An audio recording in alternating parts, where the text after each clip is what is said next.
সন্তানের জন্য দোয়া করবেন, রব্বি হাবলি মিনাস সালিহিন। আল্লাহ এমন একজন রব যিনি যেমনি সন্তান পাওয়ার জন্য দোয়া দিয়েছেন, সন্তানের জন্য দোয়া দিয়েছেন, আবার সন্তান বাবা মার জন্য কি দোয়া করবে আল্লাহ তাআলা তাও জানিয়ে দিয়েছেন। সুবহানাল্লাহ।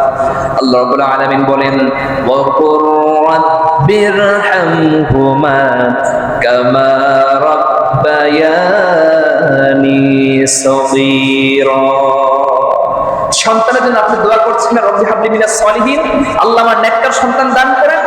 আল্লাহ আমার এই সন্তান যদি নেককার হয়, সেই সন্তান যে দোয়াটা করবে আল্লাহ শিখিয়ে দিয়েছেন, রব্বির হামহুমা কামা রাব্বায়ানি সগীরা। আল্লাহ আপনি আমাকে, আমার বাবা মাকে সেইভাবে লালন পালন করেন যেভাবে তারা ছোটবেলায় আমাকে লালন পালন করেছে। রহমের কোলে যারা লালন পালন করেছে, আল্লাহ আপনি তার রহমতের কোলে আপনি তাদেরকে সকল প্রকার দয়া দিয়ে আপনি তাদেরকে আপনি বড়